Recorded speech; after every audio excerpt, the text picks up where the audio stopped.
menurutku salah kaprah ya, dan bahkan WHO pun udah menjelaskan bahwa vape ini berbahaya. Hipotesisnya kan sebenarnya vape solusi gitu ya, gimana caranya merokok tapi sehat. Tetapi sebenarnya banyak gas-gas lain gitu ya, yang tetap kita hirup, kita hisap, dan berdampak pada kesehatan kita. Ada studi yang terbaru juga, ini lumayan mengubah paradigma. Tikus dikasih vape selama 1 tahun, 22%-nya lung cancer.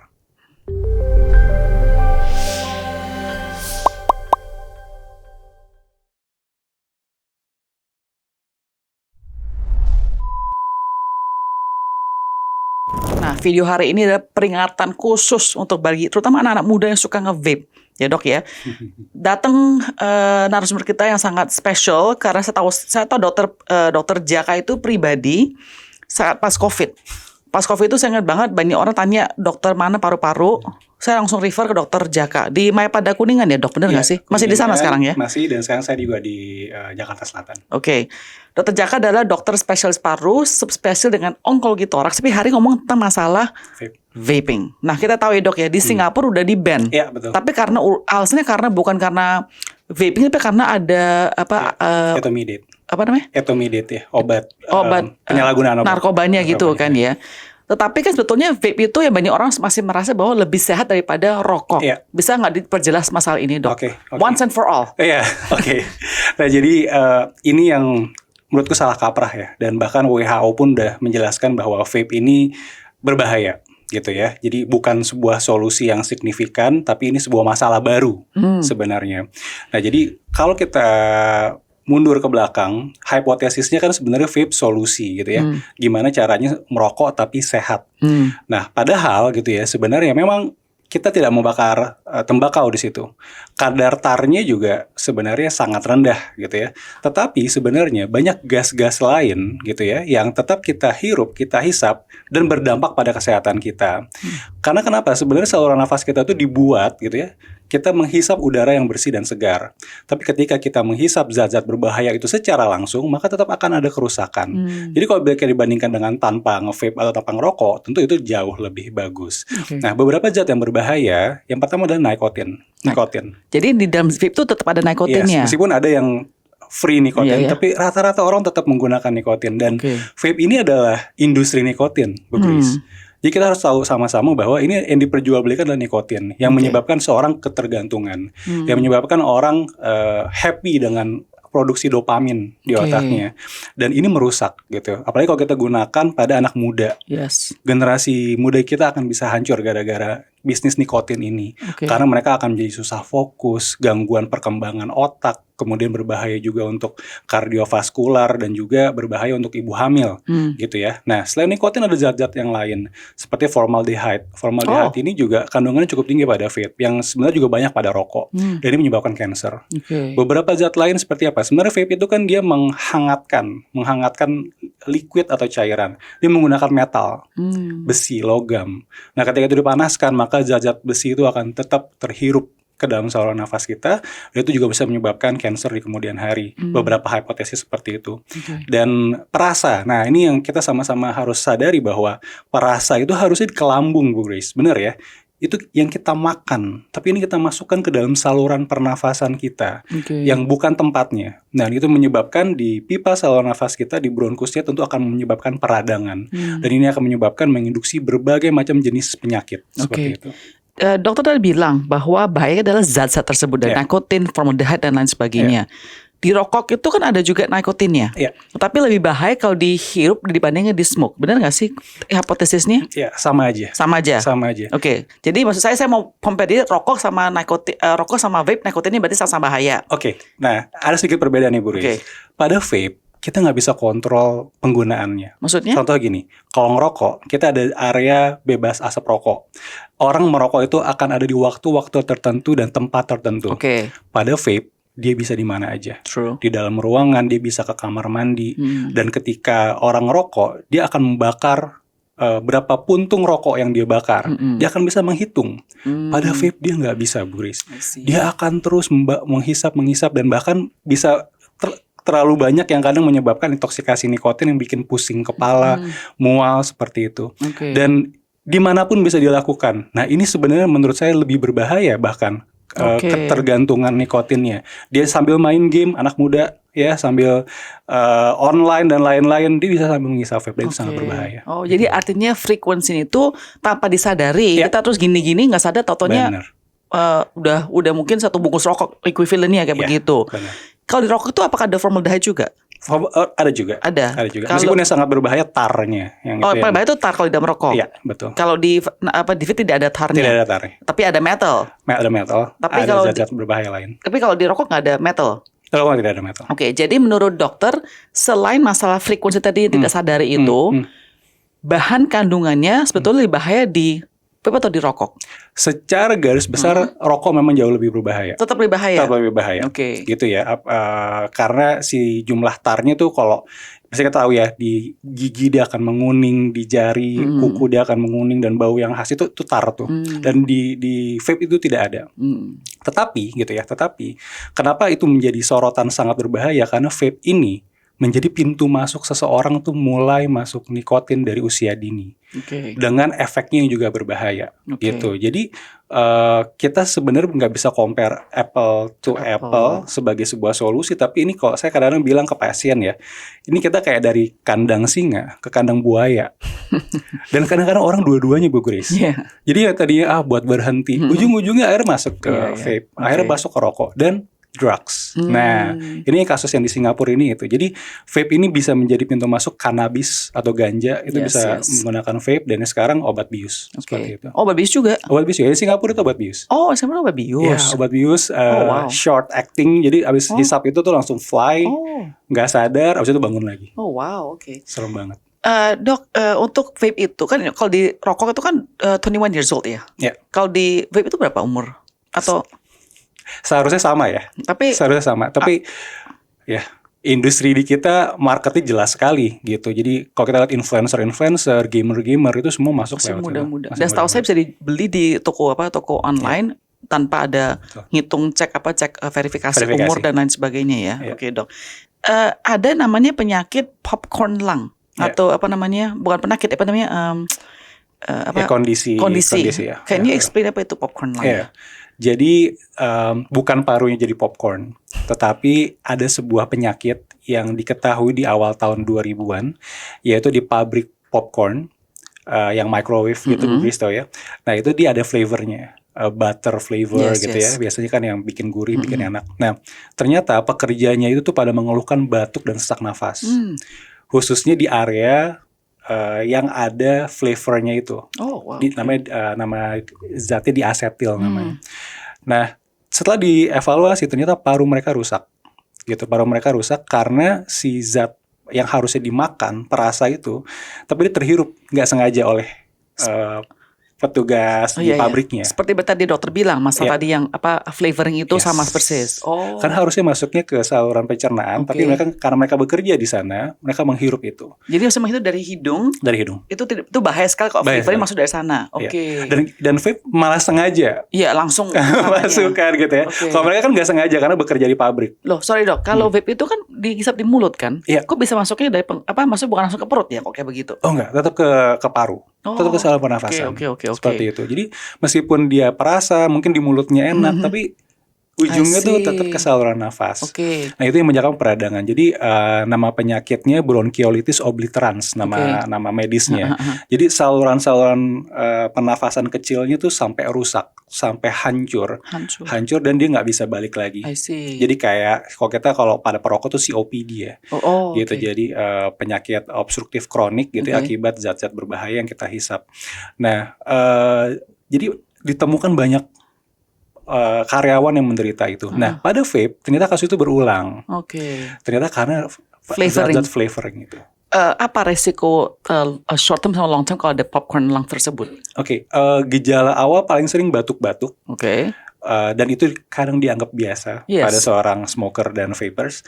Tapi lama-lama gitu ya, lama-lama dia akan mengeluhkan nafas yang menjadi lebih berat, aktivitas menjadi terbatas, aktivitas menjadi mudah sesak, dan itu nggak bisa balik, Bu Grace. Jadi itu yang membuat penyesalan ya kadang ya gitu. Sama kayak COPD pada perokok gitu.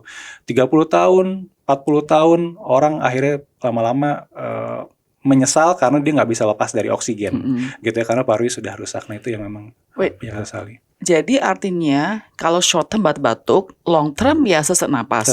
Tapi nggak kanker. Nah, kanker ini sesuatu yang lain. Jadi untuk vape ya, kita bahas mengenai cancer pada vape.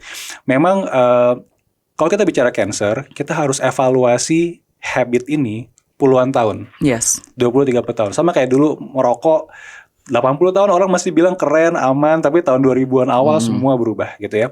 Nah, vape juga seperti itu. Kita akan pantau nih tahun demi tahun efeknya, khususnya di chronic disease. Tetapi studi-studi terbaru itu sudah menunjukkan beberapa kondisi. Beberapa studi menunjukkan bahwa tadi kandungan vape-nya itu tuh sama seperti kandungan rokok yang bisa merusak saluran nafas dan menyebabkan kanker. Radikal bebasnya, kerusakan DNA itu terjadi pada vape gitu ya, di level molekular.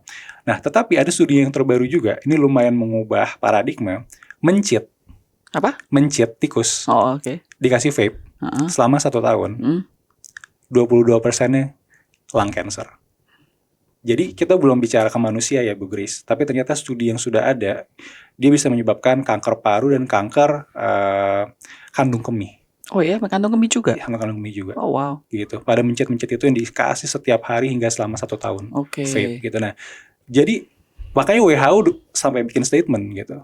Ini bukan solusi perubahan gaya hidup gitu, tetapi ini sebuah masalah baru. Gitu. Jadi jangan mulai. Nah, ada orang nih ya dok ya bilang, ini orang ngomongin vape itu jelek. Sebetulnya tuh mereka tuh dari industri perokok. Karena mereka merasa merokok itu marketnya dimakan sama orang-orang vape gitu loh. Benar nggak sih dok? Mungkin pernah dengar. Aku sendiri juga pernah di gitu. Jadi gini, sebenarnya Bu Grace, kalau kita lihat industrinya, trennya tuh bahkan industri nikotin sekarang main di vape. Benar. Ya, industri-industri yang besar sekarang mainnya di situ. Jadi atau yang ada yang filter kayak gitu-gitu ya. Iya benar. Kita sebutnya heated tobacco. Jadi tetap tobacco tapi dia dihangatkan dengan alasan lebih aman gitu. Tapi intinya perusahaan-perusahaan besar itu melihat ini sebuah peluang gitu. Jadi dulu kan startup ya. Kalau kita bicara vape tuh startup itu sekarang yang big company masuk semua sana juga. main juga gitu. Dan yang agak sedih ya, mungkin ini juga buat Bapak Ibu semua. Kalau kita ngeliat tren, dulu orang anak muda ngerokok itu ngumpet-ngumpet. Sekarang enggak, ya benar. Bener ya? Orang nge-vape Bu Grace, itu digantung di leher. Perempuan, dulu tuh perempuan tuh mungkin korek api kelihatan aja malu Bu Grace. Sekarang tuh digantung dan dia pede menunjukkan ke orang bahwa dia tuh nge-vape gitu. Dan di jalan-jalan kemana dia nunjukin gitu. Ini kan sesuatu perubahan sosial menurut saya. Dan mereka tuh masih remaja. Gitu. Dan mereka merasa mereka keren. Dan itulah vape bermain gitu. Dia membuat ketagihan nikotin dari usia muda dan merasa keren. Dan ini nih tugas kita orang tua nih yang harus nge-cut itu semua. Nah, pemerintah apakah ada peraturan selain tadi masalah umur? Padahal kita umur tuh kan gampang dibohongin ya maksud saya dok ya. Tidak ada inisiatif atau undang-undang yang mulai mengatur hal ini? Nah, saya melihat kalau industri rokok itu untuk di media pemerintah lumayan bisa. Udah nggak pasang fotonya dan lain sebagainya. Nah, vape nih belum sekuat itu gitu. Dan apalagi sekarang mereka mainnya di online. Yang kita tuh nggak bisa ngatur gitu. Semua anak muda bisa buka gitu. Dan influencer juga sangat hebat di situ. Nah, dok, misal contoh tadi dokter bilang popcorn lung, seperti lagi popcorn lung ya. Itu tidak bisa di reverse. Kalau rusak lagi. Ada orang yang pikir ya udah kalau gitu gue tetap nge-vape aja, gue udah nggak bisa dipulihkan, udah setengah jalan gitu loh, you know what I mean. Maksud gimana konsepnya orang biar mindsetnya berubah gitu loh dok? Yang pertama itu edukasi ya. Jadi kita harus tahu dulu ini barang bukan barang yang aman seperti itu. Dan kedua, kalau mulai muncul gejala atau keluhan, mulai harus kontrol, harus periksa gitu. Dan jangan sampai menyesal di kemudian hari gitu. Dan kita sebagai keluarga harus terus mengedukasi hal-hal ini. Gitu aja. Gitu aja. Jadi tidak ada satu hal, sebetulnya dia udah setengah, dia udah candu rokok atau vape sama 2 tahun nih ya. Kan udah ada damage-nya kan. Apakah ada hal-hal lain contohnya let's say dari olahraga, dari makan lain dan sebagainya bisa membantu paling sedikit mengurangi dampak daripada popcorn lung tersebut? Jadi ketika paru seseorang sudah rusak, popcorn lung atau COPD atau kondisi paru kronik akibat zat berbahaya, memang yang bisa kita jaga adalah jangan sampai dia worsen gitu. Kondisinya. Berarti ya harus stop. Oke, stop. Pemicunya tuh kita harus lakukan stop. Dan kadang ketika orang sakit, Bu Grace, baru bisa berhenti. True. Ketika divonis gitu sama dokter ya, pasien baru bisa berhenti. Tapi itu one step yang harus dilakukan, tapi meskipun kita nggak pengen ya, kayak gitu ya. Satu itu. Yang kedua adalah kita harus yakinkan kondisi udaranya tuh pasien itu harus selalu bagus. Susah dong di Jakarta, Dok. Itu dia. Jadi minimal seperti ini. Kalau keluar rumah, dia cek dulu polusi udara dengan aplikasi. Dia pakai masker. Dia jangan ke tempat orang ramai yang banyak orang sakit, bolak-balik rumah sakit misalnya. Atau misalnya ada bakar sampah dan lain-lain gitu. Jadi dia harus make sure dia berada di kondisi udara yang bersih. Kalaupun nggak bersih, dia harus pakai masker. I see. Karena ketika mereka kena infeksi, biasanya pasti akan lebih berat dibanding orang yang biasa. Gitu. Wow, Nah, kemudian olahraga. Gitu. Bantu. Jadi dengan meskipun parunya rusak, tapi kalau otot-otot pernafasannya baik, tulangnya kuat seperti itu, dia akan bisa mengambil alih lah kerusakan paru yang sudah terjadi. Kayak gitu. Dan ya itu lifestyle, hidup sehat, makan makanan yang bergizi, itu yang harus kita kejar. Tadi ngomongin polusi ya, Dok ya. Apakah polusi bisa menyebabkan popcorn lungs? Popcorn lungs selain tadi ya flavoring dari vape atau dari makanan, ada beberapa jenis penyebab yang lain. Misalnya viral. Beberapa kasus infeksi virus itu juga bisa menyebabkan popcorn lungs atau bronchiolitis obliterans. Meskipun rare case. Kondisi autoimun, rheumatoid arthritis itu juga bisa. Jadi manifestasinya bukan di sendi-sendi tapi dia di paru. Atau gas-gas berbahaya lain kayak amonia, kayak gitu juga bisa gitu. Jadi memang bukan spesifik pada vaping aja tapi beberapa kondisi yang lain. Yang intinya gas berbahaya itu bisa merusak. Kok polusi?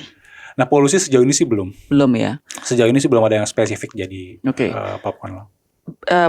Dokter kan sebagai dokter udah berapa tahun, Dok? Sebagai spesialis paru-paru ini? Spesialis paru ya hampir 10 tahun. 10 tahunan. Di dokter selama 10 tahun berkarya sebagai dokter paru-paru ini, pasien termuda yang dokter ketemu punya popcorn lung umur berapa? Mungkin popcorn lung aku spesifik belum. Tetapi pada vapers memang banyak bronchitis ya, atau peradangan pada saluran nafas atau bronchitis. Nah, itu tuh cukup banyak. Berapa umurnya? 20-an. 20-an, nggak ada yang belasan. Mungkin belum banyak ya, 20-an banyaknya.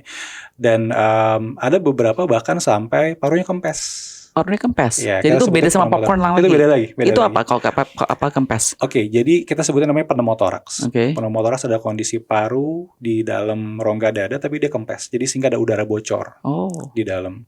Dan itu saya menemukan sudah beberapa pasien pengguna vape mengeluhkan hal itu. Secara prinsip karena proses peradangannya itu membuat parunya itu jadi rusak dan bolong. Gitu. Nah, itu bahaya nggak sih, Dok? Itu sangat bahaya. Maksudnya dia bisa meninggal kalau dia parunya? Bisa meninggal. Oh gitu. Bisa meninggal. Dan itu terjadi pada atlet, saya lupa MMA kalau nggak salah. Pokoknya atlet bela diri. Dia rajin berolahraga. Dan dia merasa dengan dia atlet berolahraga, dia berhak untuk nge-vape. Tapi ternyata parunya bolong. Dan dia akhirnya harus dioperasi, dipasang selang di dadanya. Nah itu semua mengubah paradigma bahwa meskipun kamu olahraga kuat, kamu atlet, tapi masih muda, tapi you nge-vape, rusak aja. Dan itu juga irreversible.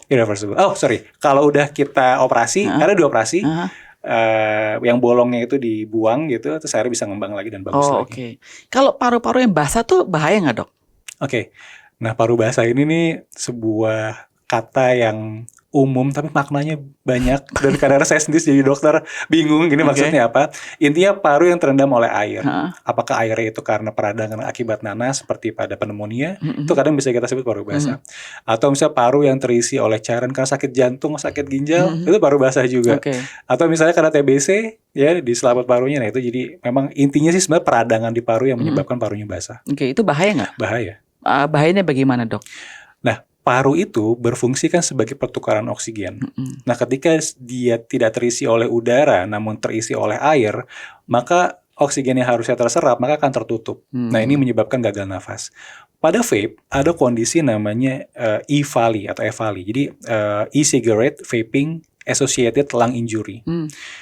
Kalau mungkin Bu Grace pernah lihat di sosial media ada pasien-pasien muda yang akibat vape sampai masuk ICU, nah itu. Jadi itu adalah keadaan peradangan akut yang terjadi secara tiba-tiba akibat vape. Dan itu keadaannya gagal nafas gitu ya. Jadi parunya kayak seperti rusak secara tiba-tiba dan itu masif. Dan akhirnya dia nggak bisa bernafas, dia nggak bisa membutuhkan oksigen sehingga dia butuh ventilator. Nah itu yang cukup banyak kasusnya saat ini. Gitu. Jadi kita sebutnya EVALI. Nah itu adalah keadaan akut yang mengancam jiwa. Gitu. Jadi kalau misalnya tadi kan dokter bilang ada 3 macam yang secara umum ya. Yang paru-paru tadi bocor bocor. Paru-paru yang basah, sama paru-paru tadi yang pertama-tama itu popcorn lungs. Dari 3 yang ini, yang secara short term itu mana yang paling bahaya merenggut nyawa? EVALI itu yang terakhir tadi, yang basah itu malahan. Akut lung injury. Jadi parunya secara tiba-tiba rusak, meradang, terisi cairan dan nggak bisa nafas. Itu paling gampang yang bisa orang meninggal. Iya, itu hitungannya jam. Oh gitu. Itu hitungannya jam. Nah, biar orang tahu ya, biar aware ya. Apa sih gejala-gejala ini? Kayak orang stroke kan harus cepat-cepat. Ini apa gejala-gejalanya dok? Jadi awalnya pasti dimulai dengan batuk dulu. Batuk biasa aja? Batuk biasa. Nah, ketika dia mulai memberat, biasanya disertai dengan nyeri dada dan sesak nafas. Nah, sesak nafas ini kayak ikan nggak ada air hunger. Nafasnya cepat gitu ya. Dan kadang disertai juga dengan demam. Nah, ketika itu muncul, hati-hati. Jangan itu sebuah keadaan yang akut dan mengancam jiwa. Kalau tadi popcorn lung, di kronik. Jadi pelan-pelan gitu. Nah, EVALI ini yang smoker itu jarang. Maksudnya kita smoker tuh kasus itu tuh nggak ada. Dan itu semua muncul ketika vape mulai populer. Gitu. Apakah kalau second hand smoke kita tahu bahaya buat kita yang hirup kan? Kalau vape punya air vapornya itu, apakah juga bahaya buat kita yang menghirup? Iya, tentu. Oh ya? Tentu.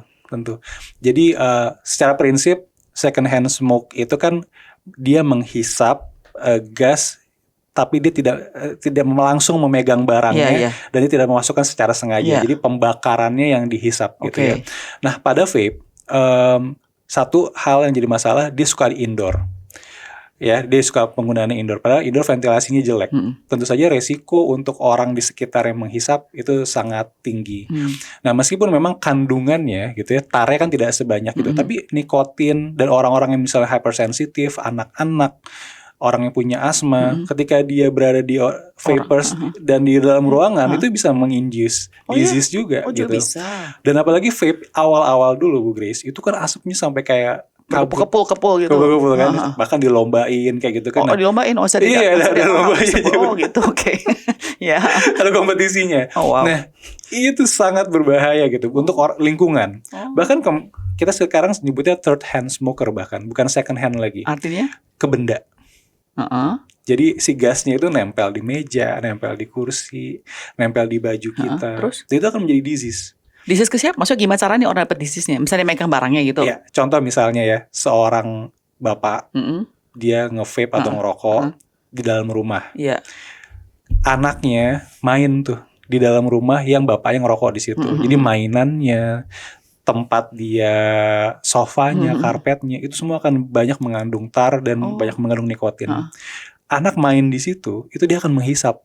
Jadi walaupun udah begitu lama tuh, berapa lama bisa tahan di? Berbulan-bulan. Jadi dia bisa dia misalnya nih, tumbler ini ya, ada bekas orang vape gimana?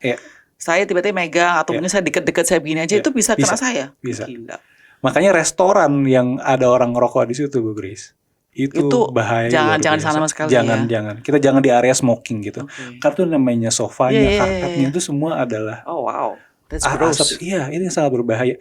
Itu salah satu hipotesis mengapa cancer, khususnya kanker paru sekarang geser ke usia muda. Dan mereka bahkan non smoker juga bisa kena cancer paru-paru sekarang. Karena tadi third hand smoker, anak-anak dari kecil bapaknya ngerokok nggak ganti baju, langsung dipeluk. Itu dia udah menghisap tar dan zat-zat berbahaya lainnya. Sorry, tapi bukan cuma rokok, tapi juga vape juga demikian ya? Vape juga demikian. Wow, gitu. Wow, that's itu fakta menarik yang saya baru tahu hari ini loh dok. Oke, dok, sorry ini anak-anak muda nih. Kamu juga bukan anak, juga bukan ada.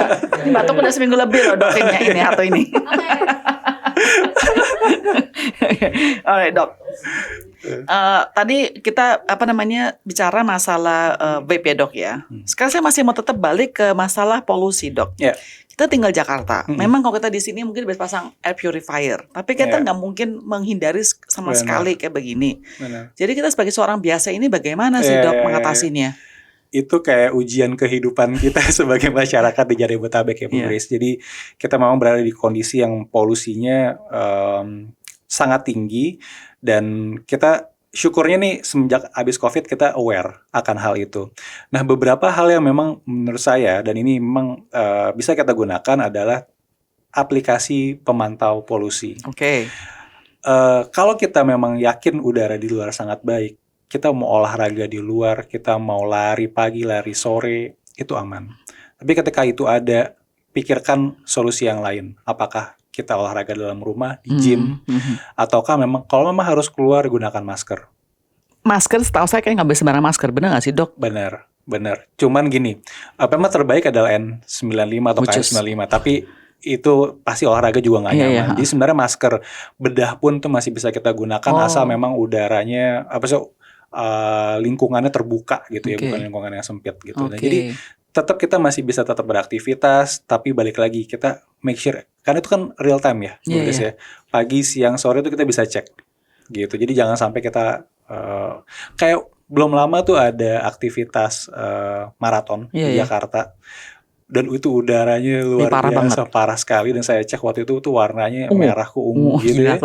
Dan itu lagi ada maraton gitu. Bayangkan ratusan orang gitu menghirup udara itu. Jadi dan bahkan ada studi yang terbaru menunjukkan berolahraga di udara yang kotor bukannya malah sehat, malah menambah penyakit. Ya pastilah. Iya, betul. Tapi kan maksudnya gini, kadang kayak soalnya banyak anak kita di Everest ini ya Dok ya. Kan mereka naik kendaraan umum, naik motor.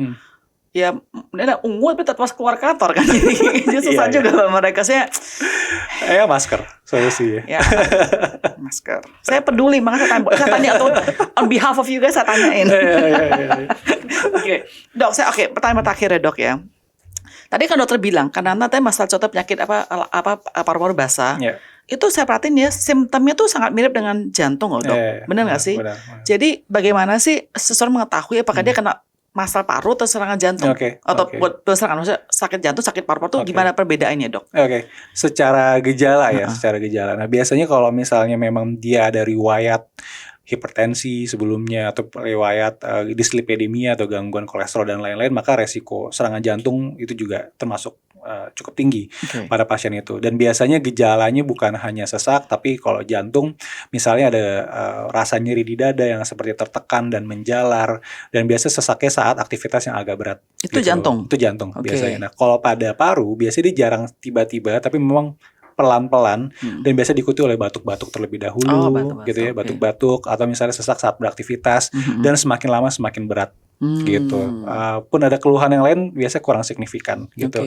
Nah jadi salah satunya adalah itu, dan menurut saya yang paling penting adalah medical check up gitu. Jadi kadang saya suka marahin pasien Bu Grace, udah aku bilangin nih gejala muncul terus, batuk gak sembuh-sembuh. Kalau memang gak bisa stop, apakah itu nge-vape atau ngerokok, minimal medical check up rutin. Apa harus kerjaan medical check up Dok?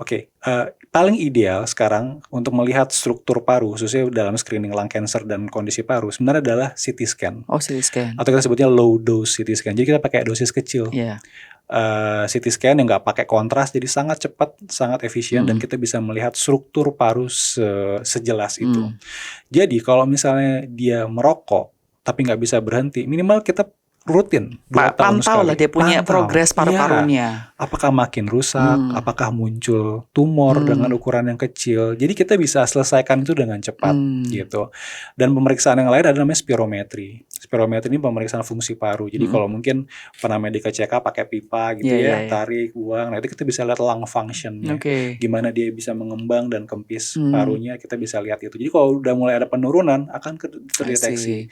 Sehingga jadi nggak bablas gitu loh, habit jeleknya ini nggak bablas gitu, jadi kita bisa terus pantau. Kalau di rumah gini Dok, untuk kan ada orang bilang kalau memperkuat otak bikin mungkin puzzle. Kalau untuk memperkuat paru-paru, olahraga apa sih yang harus orang kerja atau aktivitas harus kerjakan ya Dok ya? Iya sebenarnya kita bisa mulai dengan olahraga dengan intensitas ringan sebenarnya, khususnya untuk memperkuat lung function gitu ya. Jadi jalan atau misalnya jogging, berenang gitu ya, itu jauh lebih baik dibandingkan dengan olahraga yang sifatnya high impact gitu ya. Jadi, ya? High impact justru untuk paru ya. Iya, paru. Karena kita ingin melatih otot-otot nafasnya, termasuk kayak senam asma kayak gitu. Jadi kita melatih otot-otot ini untuk menjadi lebih baik dibandingkan dengan sekarang pedal, tenis gitu ya. Sebenarnya itu olahraga yang baik, tapi maksudnya untuk melatih pernafasan kita sebenarnya butuh yang slow tapi lebih lama. Seperti itu. Gitu. Jadi olahraga harus. Pasti harus itu. Jadi dokter seumur hidup nggak pernah rokok nih? Nggak pernah rokok. Nggak pernah. Nggak pernah nge-vape. Nggak pernah rokok vape juga. Nggak pernah cobain. Pengen, cuman kayaknya nggak. Teman saya punya tuh di sini. Awal-awal gitu ya kan kayak wow ini sebuah apa gitu. Tapi pas tahu-tahu kayak prevalensi kanker paru-paru di Indonesia dibanding negara-negara tetangga tuh lebih tinggi. Oke. Nah, jadi agak unik kanker paru di Asia ini. Jadi kalau kita lihat data di Amerika, di Eropa, rata-rata kanker paru disebabkan oleh smoker. Gitu. Tapi ternyata di ras Asia ada perbedaan. Perempuan usia muda non smoker cukup tinggi. Kenapa? Genetik kita. Oh ya? Ya, jadi ras Asia ini mempunyai bakat genetik kansernya yang cukup tinggi, khususnya pada perempuan. Dan ini juga contoh seperti di Singapura. Di Singapura itu kan pasien perokok vape sangat rendah, tapi kanker paru juga tetap tinggi. Gitu, tetap ada, khususnya pada perempuan juga. Gitu. Nah, jadi makanya di Singapura, Jepang, China, Indonesia, termasuk perempuan ini cukup tinggi kasusnya. Dan beberapa studi yang saya baca juga, mereka cukup sensitif terhadap polusi. Jadi perempuan punya gen cancer, dia hidup di area yang banyak polusinya, resiko kanker parunya juga meningkat. Gitu. Dan itu yang kenapa saya hari-hari bekerja sebagai onkolog paru, menghadapi pasien perempuan yang terdiagnosis kanker, itu saya cukup lama edukasinya, karena mereka sangat sedih gitu, karena saya nggak ngerokok dok, gitu. Saya olahraga rutin, saya selalu periksa kenapa kok saya bisa kena kanker paru, gitu. Nah itu yang agak susah dijelaskan, tapi ya ternyata ada nenek moyang kita yang membawa genetik ini. Gitu. Tapi biasanya kalau kankernya dokter ketemunya di perempuan ini, itu biasanya stadium lanjut atau stadium awal ya? Nah kanker paru 80% itu stadium udah terakhir ya? Lanjut 3A, 3B ke atas. Ya. Dan kenapa? Karena keluhannya baru muncul di saat stadium sudah lanjut, Bu Grace. Ketika dia masih kecil, ukurannya, dia belum menyebar, itu nggak ada keluhan. Sorry, tapi kalau CT scan bisa kelihatan? Iya. That's why lung CT scan atau low dose CT scan itu sangat perlu kita lakukan pada pasien yang belum bergejala. Gimana caranya kita bisa menemukan kanker paru sedini mungkin di saat orang belum punya gejala, karena dengan seperti itu angka kesembuhannya sangat tinggi. Karena 80% ketemunya adalah sudah stadium lanjut yang sudah ada keluhan. Dan susah diobatin. Gitu. Jadi kita sekarang memakai fokus pada orang-orang berisiko tinggi. Kami sarankan untuk low dose CT. Siapa aja yang berisiko tinggi? Smoker, vapor gitu ya. Atau yang pasif, artinya keluarganya ada yang merokok. Atau misalnya dia sudah berhenti, tapi belum 15 tahun berhentinya. Dan usia sudah di atas 45 tahun.